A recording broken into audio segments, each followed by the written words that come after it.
Hi everyone, my name is Eric, and today I'm going to be talking about selective mutism. And it's basically a communication disorder that really often gets misunderstood. And it mostly shows up in children's, and on the surface, it may look like a kid is just being really shy or just really rude. But in reality, it's a little bit much more serious than that. So just to start off, what is selective mutism? Selective mutism is an anxiety-based disorder where a child or even someone as an adult is physically unable to speak in certain social situations, even though they can speak just fine in others. For example, a child may talk, sing, and laugh normally at home with their families, but the moment they get to school, they completely shut down or they just can't get a single word out. And it's really important to understand that this isn't a choice. It's not because they're seeking attention or just being stubborn. These individuals want to speak, but they often know exactly what they want to say. But anxiety really takes over their body and makes them feel frozen. And that's why selective mutism is considered a disorder.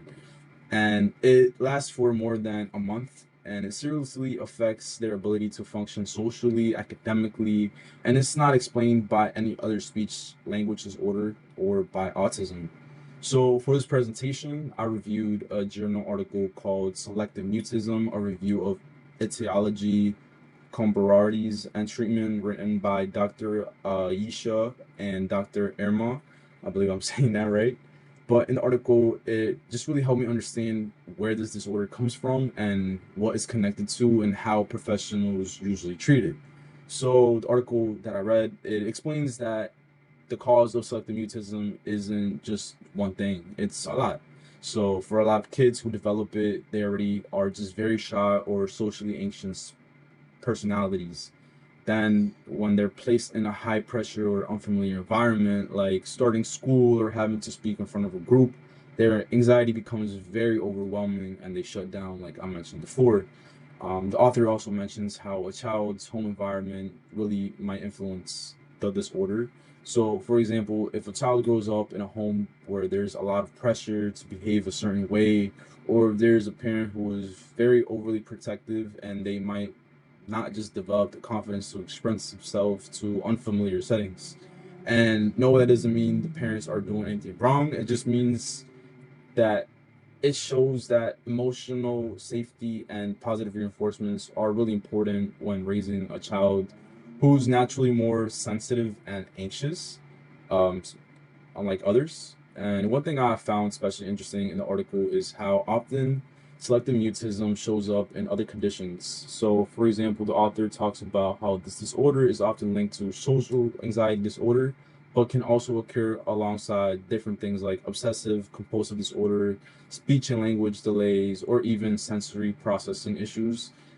This means that it's not just about being quiet, it's really a bigger picture involving the child's emotional and neurological development. And when it comes to treatment, in the article, it states how cognitive behavior therapy, or CBT as they call it, is really the most effective method to treat this disorder. CBT focuses on gradually helping the child face the situations that cause them anxiety, like speaking in class, by building really small, manageable steps and rewarding progress. So, for example, a child might start by answering a yes or no question in a whisper and then move to reading out loud and then eventually talking more freely, which is the main goal. The article also stresses what therapy isn't just about, but also what happens in the therapist's office. But the support from the parents and the teacher is very crucial for this process.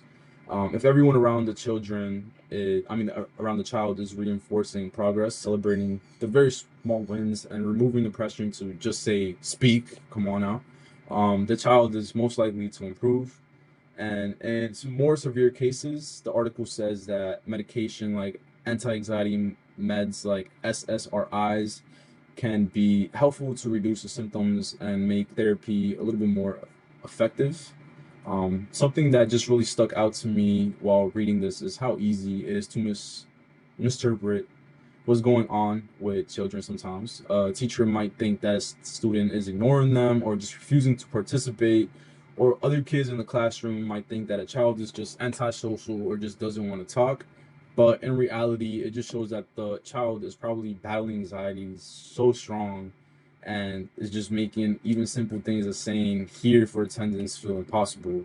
And honestly, I think we can all relate in a way that we have experienced those moments where we are just so nervous that we don't know what to say. But for someone with selective mutism, that nervousness doesn't go away. And it shows up in specific places or around specific people, and they just can't control it without the help of others. Just to wrap things up a little bit, selective mutism is a really real and complex communication disorder. And no, it's not shyness, like I said, but it's anxiety that just shows up as silence, if you just want to put it like that.